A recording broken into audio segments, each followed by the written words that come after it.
एक आदमी जिसने अकेले ही अमेरिका की सबसे सुरक्षित एयरलाइन को चुनौती दी। एक आदमी जिसने $2 लाख की फिरौती लेकर आसमान में छलांग लगा दी और फिर हमेशा के लिए गायब हो गया।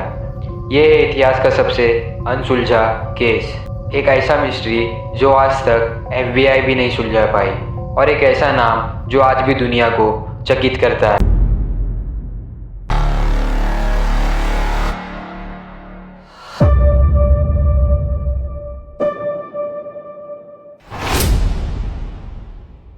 समय था 24 नवंबर 1971 का। थैंक्स गिविंग से ठीक एक दिन पहले पोर्टलैंड एयरपोर्ट में एक साधारण सा आदमी एक साधारण से ब्रीफकेस के साथ एंट्री करता है। उसने सूट पहना है, काले सनग्लासेस लगाए हैं और चेहरे पर एक अजीब सा सुकून है। उसने टिकट लेने के लिए एक नाम लिखा था और वो नाम था डैन कूपर। उस समय किसी को भी नहीं पता था कि जो आदमी अभी अभी बोर्डिंग कर रहा है वो हिस्ट्री के सबसे मिस्ट्री क्राइम में अपना नाम दर्ज करवाने वाला है। फ्लाइट टेक ऑफ कर चुकी थी, यात्री आराम से सीट पर बैठ चुके थे। तभी डैन कूपर ने एक एयर होस्टेस को एक छोटा सा पेपर नोट दिया। शुरुआत में एयर होस्टेस को लगा कि डैन कूपर उनके साथ फ्लर्टिंग कर रहे हैं, तो एयर होस्टेस ने उस पेपर को इग्नोर किया और एयर होस्टेस ने सोचा कि शायद उस पर उसका फोन नंबर लिखा होगा। लेकिन कूपर ने धीरे से कहा, miss you better read that note, I have a bomb. उसके ब्रीफकेस में तार, लाल सिलेंडर और बैटरियां भी थी।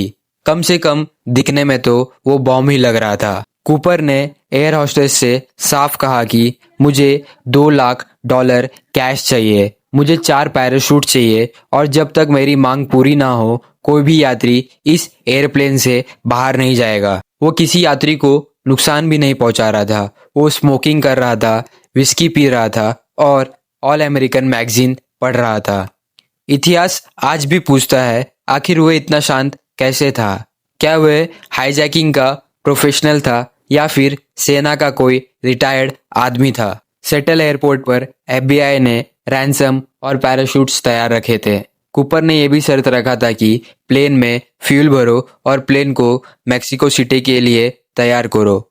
सभी यात्रियों को उतार दिया गया था, लेकिन कूपर ने फ्लाइट क्रू को अपने साथ रखा था। कैश और पैराशूट्स उसे दे दिए गए थे। अब DB कूपर की असली चाल शुरू होने वाली थी। रात गहरी हो चुकी थी और बारिश भी एकदम तेज चल रहा था। हवा इतनी तेज चल रही थी कि कोई नॉर्मल पैराशूट जंपर भी डर जाए। कूपर ने विमान को वॉशिंगटन स्टेट के जंगलों के ऊपर उड़ाने का ऑर्डर दिया। फिर उसने बोइंग 727 की सबसे अनोखी चीज का इस्तेमाल किया, रेयर एयर स्टेयर, जो नीचे की ओर खुलती थी।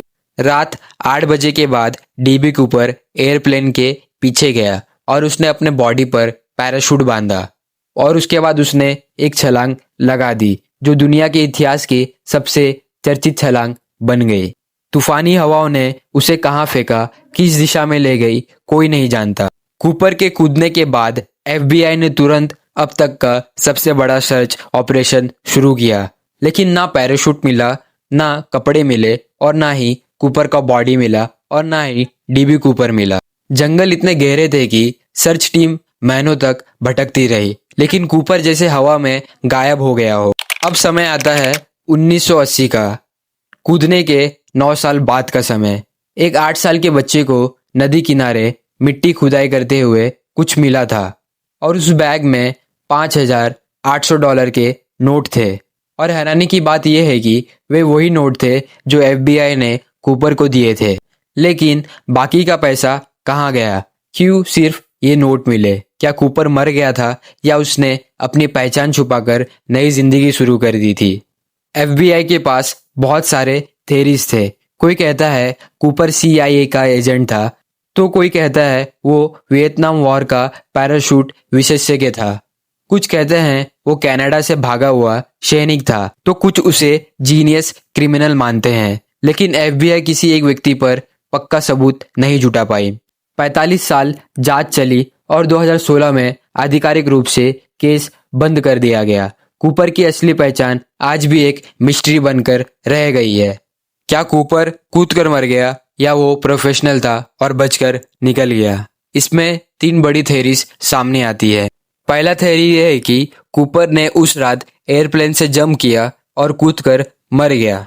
इस थेरी में ये बताया गया है कि जिस रात कूपर ने एयरप्लेन से जंप किया था उस रात तूफान बड़ी तेज चल रहा था और उस रात में गलत ऊंचाई और गलत कपड़े के साथ कूदने पर उसकी मौत हो गई। मौसम इतना खराब था कि बच पाना लगभग असंभव था।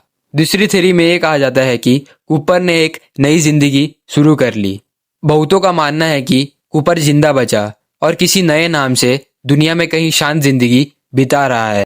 डीबी कूपर सिर्फ एक क्रिमिनल नहीं था, ये एक मिस्ट्री है, एक ऐसा मामला जो एफबीआई, जर्नलिस्ट, हिस्टोरियंस किसी के हाथ नहीं आया। एक आदमी जिसने बिना किसी हिंसा के एक प्लेन को हाईजैक कर लिया और पैसे लेकर आसमान में गायब हो गया और आज तक उसका कोई सुराग नहीं मिला। शायद कूपर मर गया तो शायद वो बच गया, शायद वो किसी शॉप पर बैठकर अपना मिस्ट्री खुलते देख हंस रहा हो। लेकिन एक बात तो तय है, डीबी कूपर दुनिया का सबसे बड़ा अनसॉल्व मिस्ट्री है। अगर आपको ये इन्फॉर्मेशन अच्छी लगी और मेरी वीडियो पसंद आई तो हमारे चैनल कहानी और स्टोरी को सब्सक्राइब जरूर कीजिए और ऐसे ही अनसुलझे रहस्य के लिए हमारे चैनल को फॉलो जरूर करें। मैं फिर मिलूंगा एक नए वीडियो के साथ, तब तक के लिए जय हिंद, जय भारत।